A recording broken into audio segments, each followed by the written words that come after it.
Thanks so much, Nick Dole.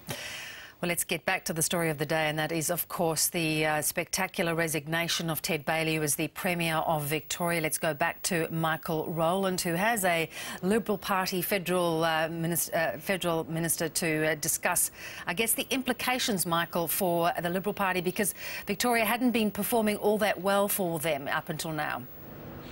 Certainly not. Good morning, Bev. I'm joined now by Kevin Andrews, the Shadow Minister for Families in the Federal Coalition. Mr Andrews, good morning to you. Good morning, Michael. Why do you think Ted Baillieu chose last night, only after 2.5 years as Premier, to fall on his sword? Ted's taken a very courageous decision.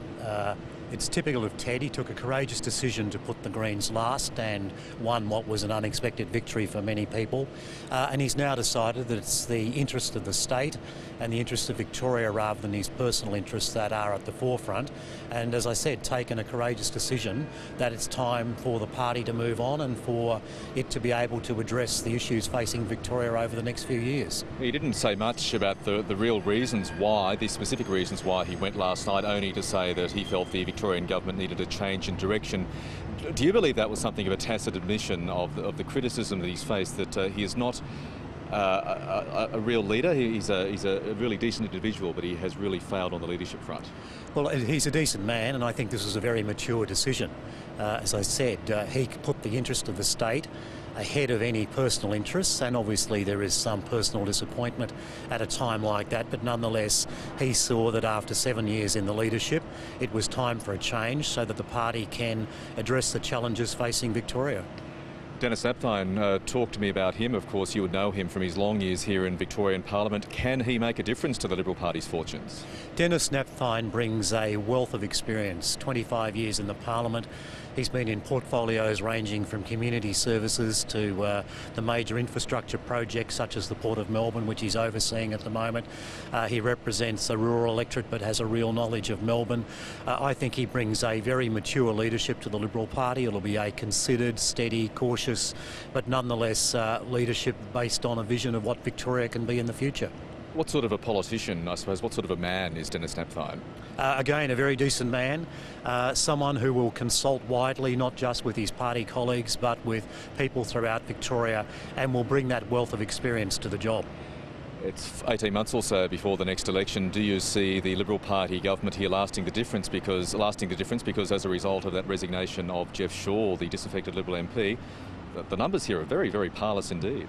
Well, they're tight, but that makes for good government if it's actually handled properly. And with consultation, with getting out and reminding people what a mess the Labor Party left Victoria in, with the Mikey mess, with the Decel disaster, with the North-South pipeline that's not working, and then looking at what we need to do in Victoria to build the infrastructure, to do things like the East-West project, which we at the federal level have promised to put $1.5 billion into, to show people that we've got a vision for Victoria. I think if Denis Napthine continues to remind Victorians of the disaster that the Liberal Party inherited and also sets out continually a vision for the state, then I believe they're in a good place for the next election. Does what happened here last night, do you believe, take the sting out of the federal opposition's continuing attacks on the Labor Party federally over the events of June 2010 that saw Kevin Rudd dumped? Oh, this is entirely different. That was plotting behind the scenes to replace a man who had been. You don't think there was any plotting here, Kevin Andrews? No, this was something, as Ted came out himself and said, look, it's time for a change. A variety of factors obviously were behind that, but he took a very decent decision to say that the interests of Victoria are number one, my personal interests are number two, and I think that people will thank him for that, and there'll be a united coalition behind the new leader, Denis Napthine, into the future. The coalition holds very high hopes of picking up at least 3, perhaps 4 federal Labor marginal seats in September. Will voters seeing this turmoil in Victorian Liberal ranks statewide detract from your hopes there, make it harder to win those seats? This won't be any disadvantage to us, and in fact I expect that there will be a settling down now under Denis Napthine, that some issues will be able to be put behind the party, or they'll be able to move on and actually address what voters, the people of Victoria, actually want, both from a state government and a federal government. Kevin Andrews, thank you very much for your time this morning. Pleasure, Malcolm. Kevin Andrews, the Shadow Minister for Families in the federal opposition. For now, it's back to you, Bevan.